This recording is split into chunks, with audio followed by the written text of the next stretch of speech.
تعالى في شأن حبيبه الكريم عسى أن يبعثك ربك مقاما محمودا.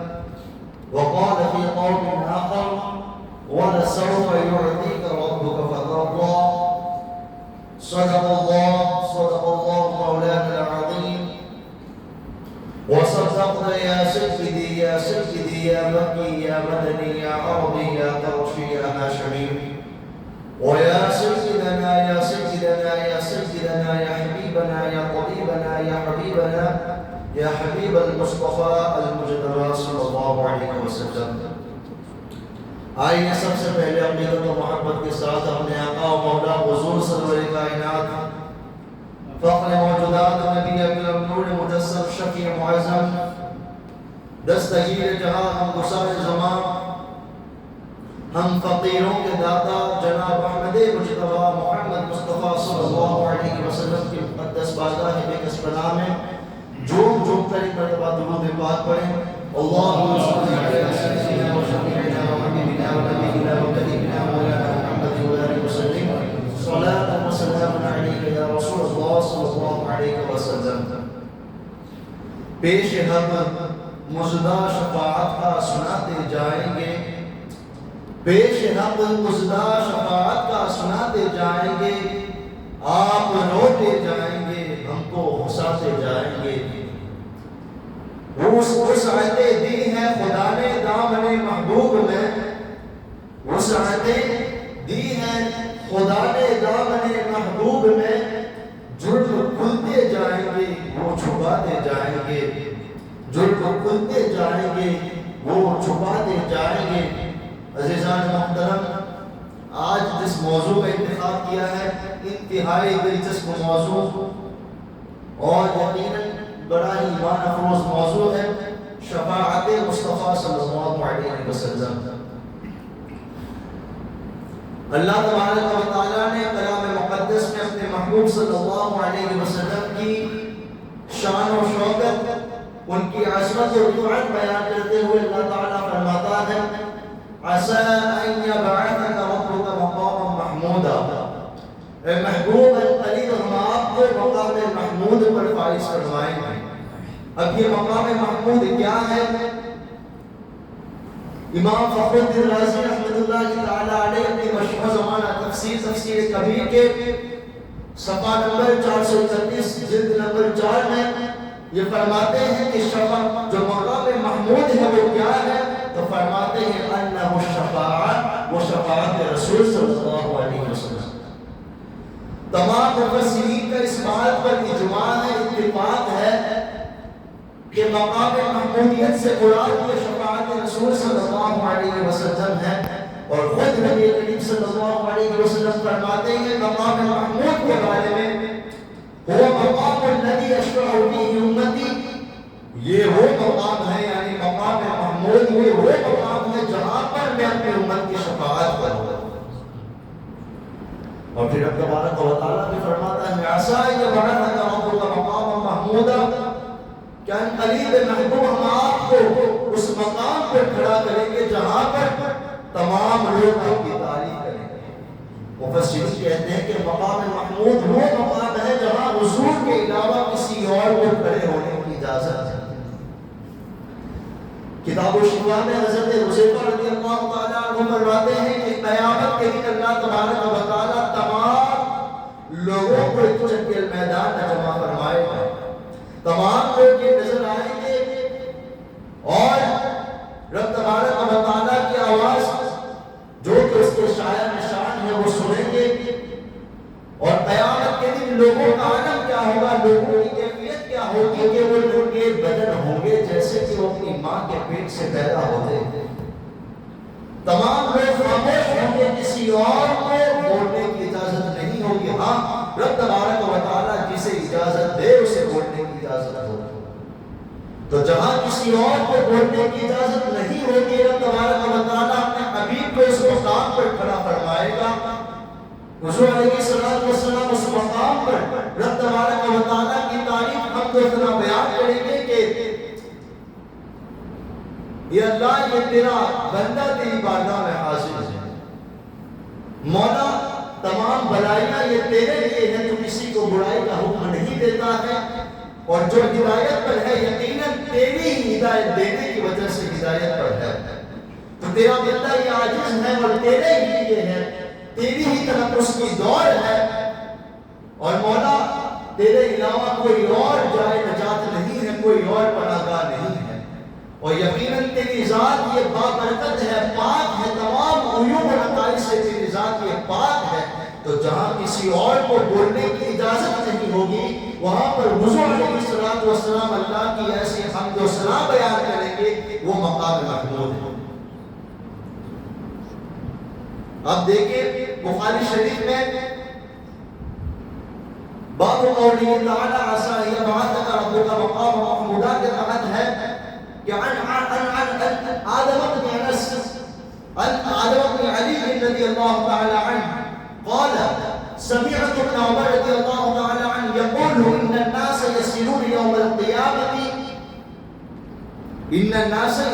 يوم القيامة وكل أمة تتبع نبيها ويقولون يا فلان اشفع يا فلان اشفع حتى تنتهي الشفاعة إلى رسول الله صلى الله عليه وسلم حتى يبعثه الله مقاما محمودا۔ حضرت ابن عمر رضی اللہ تعالیٰ عنہ بیان فرماتے ہیں کہ قیامت کے دن تمام امت یہ گروہ بنائے گی اور ہر امت یہ اپنے نبی کے پاس جائے گی اور کہے گی کہ اے فلاں ہماری شفاعت فرمائے، ہماری شفاعت فرمائے، یہاں تک کہ شفاعت کا معاملہ یہ حضور علیہ السلام تک پہنچے گا، حضور علیہ السلام تک پہنچے گا، یہاں تک کہ اللہ تبارک و تعالیٰ آپ کو مقام محمود پر فائز فرما دے گا۔ اور پھر مسلم شریف یہ انہی کتابوں کا حوالہ دے رہا ہوں جو بار بار بخاری اور مسلم کی حدیث سے طلب کرتے ہیں کہ بخاری اور مسلم سے ہمیں جو ہے آپ ثبوت دیجیے، تو مسلم شریف کی حدیث دیکھیے، باب دعاء نبی صلی اللہ علیہ وسلم میں موجود ہے کہ عن نبی صلی اللہ علیہ وسلم انه رفع يديه وقال اللهم يا اللهم امتي حتى قال الله تبارك وتعالى يا جبريل اذهب الى محمد صلى الله عليه وسلم وربك اعلم ما يبكيك۔ الفاظ دیکھیں بعینہ وہی الفاظ جو مسلم میں موجود ہیں، ما يبكيك حتى اتاه جبريل فسأله فأخبره رسول الله صلى الله عليه وسلم بما قال وهو اعلم، وقال الله تعالى يا جبريل اذهب إلى محمد صلى الله عليه وسلم فقل إنا سنعطيك في أمتي إنا سنعطيك في أمتي إنا سنعطيك في أمتي۔ حضور علیہ السلام نے ایک مرتبہ اللہ تبارک و تعالیٰ کی بارگاہ میں دستے دعا یہ بلند کی اور حضور علیہ السلام کے عرض کر رہے تھے اے مولا میری امت، اے مولا میری امت۔ تو اللہ تبارک و تعالیٰ نے حضرت جبرائیل علیہ السلام کو بھیجا اور کہا کہ جاؤ میرے محبوب کے پاس جاؤ اور اس سے پوچھو، حالانکہ رب تبارک و تعالیٰ بہتر جانتا ہے، جاؤ میرے محبوب کے پاس جاؤ اور پوچھو کہ اس چیز نے آپ کو جو ہے گریہ وزاری پر مجبور کر دیا ہے۔ تو حضرت جبرائیل علیہ السلام حضور کے پاس آئے اور حضور علیہ السلام نے اپنے عالم کی خبر دی، اپنی حالت کی خبر دی، تو حضرت جبرائیل اللہ کی بارگاہ میں آئے اور پورا معاملہ بتایا، تو اللہ تبارک و تعالیٰ نے حضرت جبرائیل علیہ السلام کو اس بات کا حکم دیا کہ جاؤ میرے محبوب کے پاس جاؤ اور اس سے کہہ دو کہ قریب تمہارا رب تمہاری امت کے معاملے میں تمہیں راضی کر دے گا، تمہاری امت کے معاملے میں تمہیں راضی کر دے گا۔ اسی لیے کہتے ہیں کہ اللہ کیا جہنم اب بھی رسد ہوگا، رو رو کے مصطفیٰ نے دریا بہا دیا۔ دیکھیں تو صحیح حضور علیہ السلام کی محبت جو ہے وہ اپنی امت کے ساتھ ایک ایسی محبت ہے، وہ محبوب صلی اللہ علیہ وسلم اپنی خطاکار، اپنی سیاکار، اپنی گنہگار امت کے لیے اللہ تبارک و تعالیٰ کی بارگاہ میں رو رو کر عرض کرتے ہیں، پوری زندگی اللہ تبارک و تعالیٰ کی بارگاہ میں حضور علیہ السلام یہ عرض کرتے رہے ربی ہب لی امتی ربی ہب لی امتی.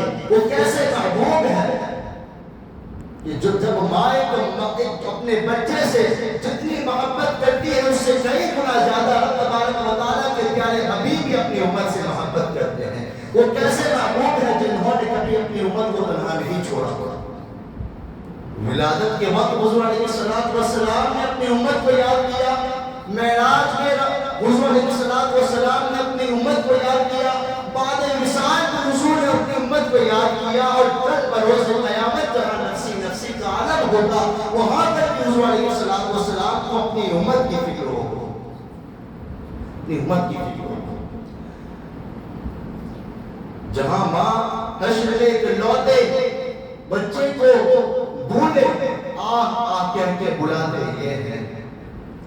جب ماں اپنے عزیز بچے کو تلاش کرے خدا گواہ یہی حال آپ کا ہو. حضور علیہ السلام فرماتے ہیں کہ کل بروز قیامت میں اللہ تبارک و تعالیٰ کی بارگاہ میں سجدہ ریز ہو جاؤں گا تو رب تبارک و تعالیٰ جب میں سر اٹھاؤں گا تو رب تبارک و تعالیٰ فرمائے گا محبوب آپ کہو آپ کی بات سنی جائے گی. آپ شفاعت کریں آپ کی شفاعت یہ قبول کی جائے گی. آپ مانگے آپ کو عطا کیا جائے گا. تو پھر اس وقت بھی حضور علیہ السلام کیا فرمائیں گے اللہم یا امتی یا امتی.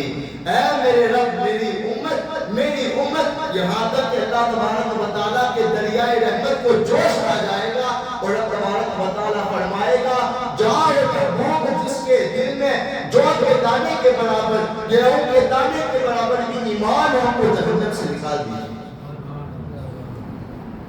اس کے بعد حضور علیہ السلام جس کے دل میں جو کے دانے کے برابر یا گیہوں کے دانے کے برابر بھی ایمان ہوگا اس کو جہنم سے نکال دیجیے.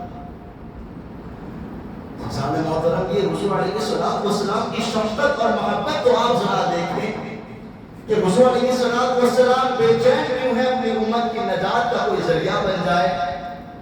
حضور علیہ السلام بے قرار کیوں ہے کہ رب تبارک و تعالیٰ کی بارگاہ میں اپنی امت کے لیے بخشش کے اسباب مہیا فرماتے ہیں. حضور بے چین کیوں ہے کہ آگ کے دہتے ہوئے شعلے سے اپنی امت کو کس طریقے سے بچایا جائے. اور پھر اللہ تبارک و تعالیٰ کا عفو و کرم تو آپ ذرا دیکھیں. پھر اللہ تبارک و تعالیٰ بھی اپنے محبوب کو مایوس نہیں فرماتا.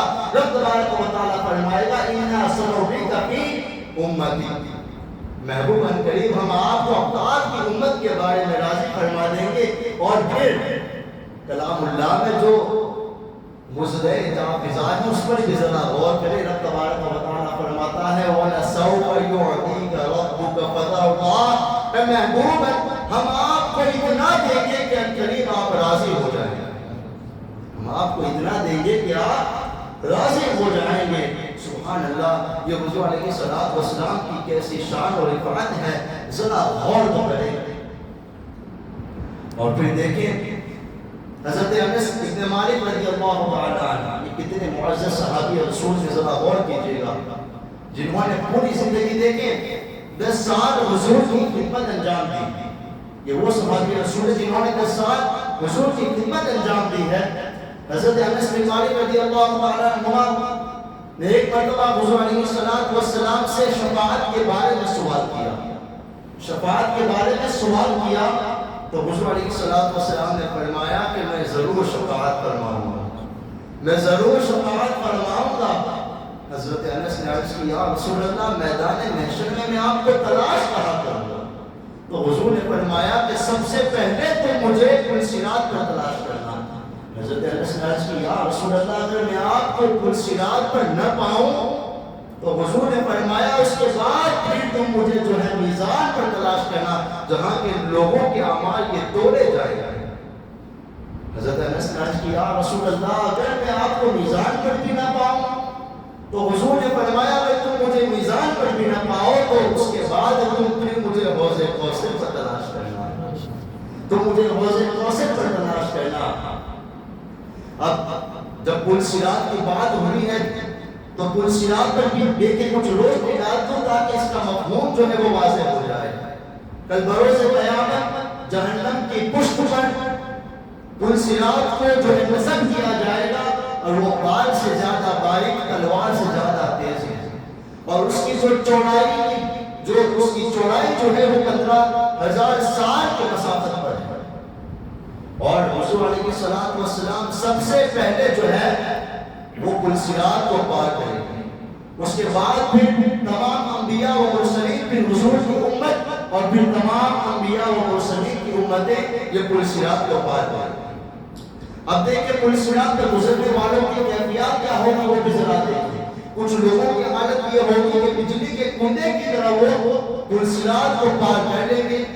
کچھ لوگوں کی حالت یہ ہوگی کہ ہوا کی مانند جیسے پرندے اڑتے ہیں ویسے پل صراط کو پار کر لیں گے۔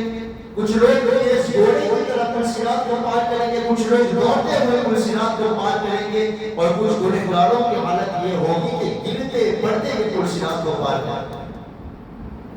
اور جس کے دل میں ذرا دیکھیں کہ اگر ذرہ برابر اگر ایمان نہ ہوا تو وہ سیدھا جہنم میں گر جائے گا، وہ سیدھا جہنم میں گر جائے گا۔ دیکھیں اسی لیے ایمان کی دعا ہمیشہ مقدم رکھنی چاہیے۔ تمام تر دنیاوی نعمتوں سے افضل جو ہے وہ ایمان ہے، وہ ایمان ہے۔ جس کے دل میں ذرہ برابر بھی ایمان نہ ہوگا وہ سیدھا جہنم میں گر جائے گا۔ لیکن بہت طلب مقام یہ ہے کہ حضور علیہ الصلوۃ والسلام کی شفقت اور محبت تو دیکھیں کہ وہ حضور جو پوری زندگی امتی امتی کرتے ہیں، امتی کرتے رہے، لیکن ذرا دیکھیں کہ میدان محشر میں بھی اپنی امت کو نہ بھولیں گے۔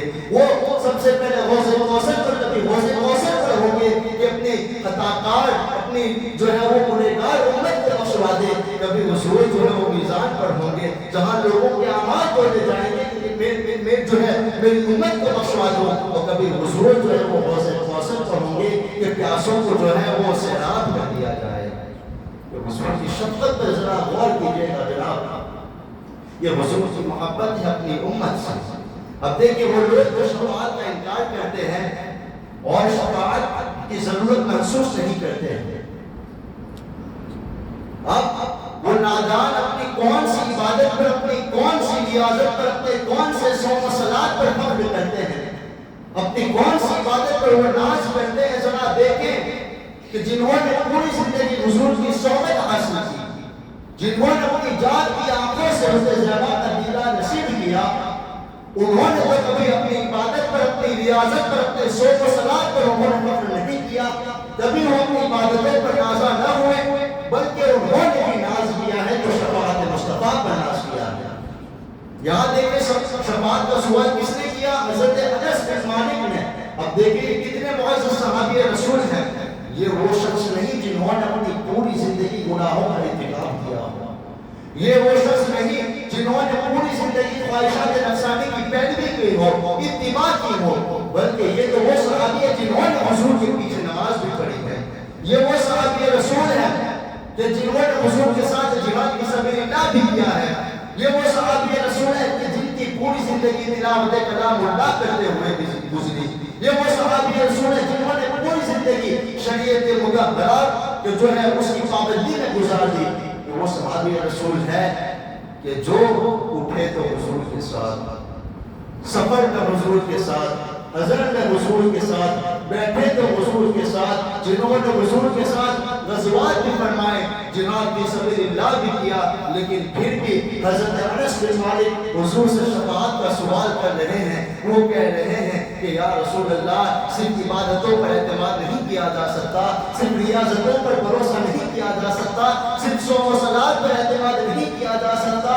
یا رسول اللہ صلی اللہ علیہ وسلم، آقا اگر آپ کی شفاعت نہیں ہوگی تو ہماری عبادتیں بھی کسی کام کی نہیں، ہمارے صوم و صلات بھی کسی کام کے نہیں، ہماری ریاضتیں بھی کسی کام کی نہیں۔ گویا صحابی رسول کا یہ عقیدہ ہے کہ نہ طاعت پر، نہ تقویٰ پر، نہ زہد پر، نہ اتقاء پر اگر ہمیں بھروسہ ہے تو مصطفیٰ صلی اللہ علیہ وسلم،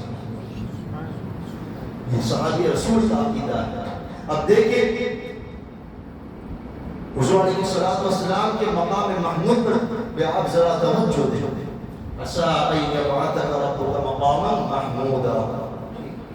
اب قیامت کے دن حضور علیہ السلام فرماتے ہیں کہ قیامت کے دن لوگ شفاعت کے لیے آپس میں جھگڑا کریں گے، تمام لوگ اکٹھا ہو کر کے حضرت آدم علیہ السلام کے پاس آئیں گے کہ آدم آپ ہمارے باپ ہیں، ہماری شفاعت کریں۔ حضرت آدم فرمائیں کہ نہیں، یہ میرے لیے نہیں ہے، بلکہ تم جو ہے وہ ابراہیم کے پاس جاؤ، وہ اللہ کے خلیل ہیں۔ تمام لوگ جمع ہو کر کے حضرت ابراہیم کے پاس آئیں گے اور کہیں گے کہ اے خلیل اللہ، آپ تو اللہ کے خلیل ہیں، آپ ہماری شفاعت فرمائیں۔ لیکن حضرت ابراہیم کہیں گے نہیں، میں اس کے لیے نہیں ہوں، تم تمام جو ہے وہ موسیٰ کلیم اللہ کے پاس جاؤ۔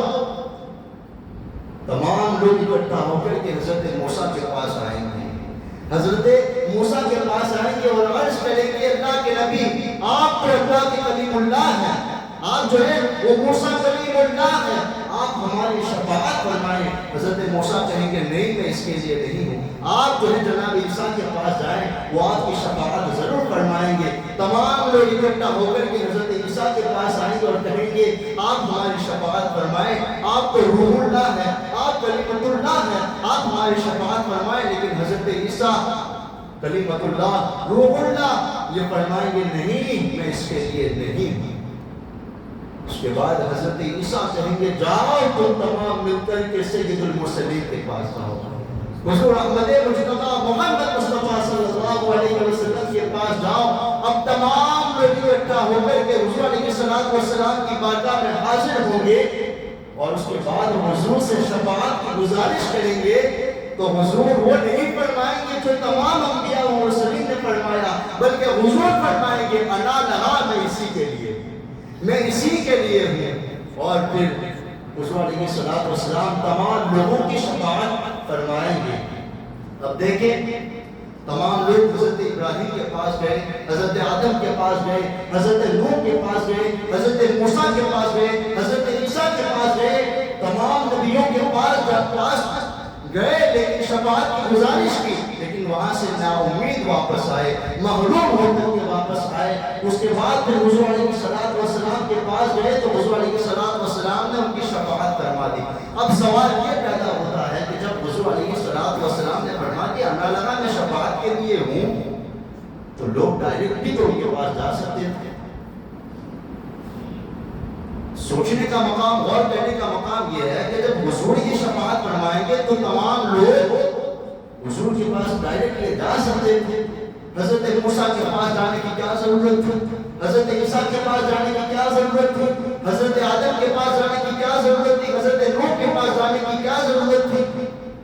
لیکن یاد رکھیں، اگر ڈائریکٹ اگر حضور کے پاس اگر تمام لوگ اگر چلے جاتے شفاعت کے لیے، تو کوئی نوکاچی یہ کہہ سکتا تھا، کوئی معترض یہ کہہ سکتا تھا کہ اس میں حضور کی کیا تخصیص، اس میں حضور کی کیا تخصیص ہے؟ اگر وہ موسیٰ کے پاس چلے جاتے تو موسیٰ بھی شفاعت کر دیتے، اگر عیسیٰ کے پاس چلے جاتے تو عیسیٰ بھی شفاعت کر دیتے، اگر نوح کے پاس جاتے تو وہ بھی شفاعت کر دیتے، تمام نبی شفاعت کر دیتے۔ لیکن اللہ تبارک و تعالیٰ کی یہ کیا حکمت ہے کہ اپنے محبوب کی شان و شوکت ظاہر کرنے کی کہ وہ سب سے پہلے آدم کے پاس گئے، موسیٰ کے پاس گئے، عیسیٰ کے پاس گئے، ابراہیم کے پاس گئے، ترتیبوار و تمام نبیوں کے پاس گئے، تو اللہ تبارک و تعالیٰ نے اپنے محبوب کی شان و شوکت کا اظہار کرنا تھا کہ تمام نبی تمہاری شفاعت نہیں کریں گے، بلکہ محبوب المرسلین جو ہے وہ تمہاری شفاعت فرمائیں گے۔ تاج العلماء کہتے ہیں کہ فقط اتنا سبب محشر بپا کرنے کا ہے یہ نور کہ نبی کی شان محبوبی سر محشر آیا ہوا، نبی کی شان محبوبی سر محشر آیا ہوئے، تو یقیناً حضور علیہ السلام شفاعت فرمائیں گے، لیکن یقیناً وہ مومن کہ جو خوف اور امید کے درمیان رہتا ہو، وہ مومن جو خوف اور امید کے درمیان رہتا ہو، صرف حضور علیہ السلام شفاعت فرمائیں گے، اس لیے نمازوں کی بھی پابندی نہیں، صوم و صلاۃ کی بھی پابندی نہیں، اللہ تبارک و تعالیٰ کے احکام کی پابندی نہیں، حضور علیہ السلام کی اتباع کی پابندی نہیں، تو ان لوگوں کے لیے شفاعت نہیں، بلکہ شفاعت تو ان لوگوں کے لیے ہے جو صوم و صلاۃ کی پابندی بھی کرتا ہو، جو اللہ و رسول کے احکام کی بھی پابندی کرتا ہو، جس کی پوری زندگی اتباع محمدی میں گزر جائے اور اس کے بعد پھر کوتاہی رہ جائے تو پھر بخشش کے معاملے میں اللہ سے ڈرتا ہو، اللہ سے ڈرتا بھی ہو اور عمل بھی کرتا ہو تو یقیناً پھر اگر کوتاہی رہ جائے گی تو یقیناً حضور علیہ السلام شفاعت فرما دیں گے. ورنہ صرف آپ اس بات پر جو ہے وہ تکیہ لگا دیں کہ ٹھیک ہے حضور شفاعت فرمائیں گے، نمازوں کی پابندی کی کیا ضرورت ہے. یاد رکھیں اگر نماز کو اگر آپ نے ہلکا بھی اگر شمار کر لیا تو کفر تک کا معاملہ بھی ہو سکتا ہے کہ آپ نے اپنے کاموں پر نماز کو جو ہے وہ ترجیح دے دی، نماز پر آپ نے اپنے کاموں کو ترجیح دے دی کہ ٹھیک ہے نماز تو پڑھی جاتی ہے، ہم پہلے اپنا کام مکمل کر لیں. تو یاد رکھیے نماز کو اگر آپ نے ہلکا بھی جو ہے وہ تصور کیا تو یقیناً کفر تک بات پہنچ سکتی ہے. صرف نماز کی بات نہیں بلکہ جتنے بھی احکام خداوندی ہیں اور ان میں سے اگر کسی ایک ادنا حکم کو بھی اگر کسی بندے نے اگر ہلکا شمار کیا تو یقیناً معاملہ بڑا سخت پیش آ سکتا ہے. اسی لیے آپ لوگوں سے گزارش ہے کہ یقیناً احکام خداوندی پر جو ہے وہ عمل پیرا ہو جائے، اس کے بعد بھی خوف خدا کو بھی اپنے دل میں جگا دے. اس کے بعد اگر کوئی کوتاہی رہ جائے گی تو یقیناً ہمارا ایمان ہے کہ حضور ہماری شفاعت فرمائیں گے. اللہ تبارک و تعالیٰ کی بارگاہ میں دعا ہے کہ اللہ تبارک و تعالیٰ حضور علیہ السلام کی شفاعت جو ہے وہ ہمیں نصیب عطا فرمائے. کل میدان محشر میں نفسی نفسی کا عالم ہوگا جہاں نہ باپ اپنے بیٹے کو پہچانے گا اور نہ بیٹا اپنے باپ کو پہچانے گا. ایسے نفسی نفسی کے عالم میں یقیناً حضور علیہ السلام کی شفاعت بھی ہمیں میسر ہو جائے. یہی ہم اللہ تبارک و تعالیٰ سے دعا کرتے ہیں. اللہ تبارک و تعالیٰ ہمارے دلوں میں حضور علیہ السلام کی محبت کی جو شمع ہے وہ روشن فرمائے اور اللہ تبارک و تعالیٰ ہماری کوتاہیوں کو معاف فرمائے. ہمیں جہالتوں کے اندھیروں سے نکال کر کے اللہ تبارک و تعالیٰ ایمان کی روشنی کی طرف آگے بڑھائے. وما علیہ الا البلاغ. السلام علیکم ورحمۃ اللہ وبرکاتہ.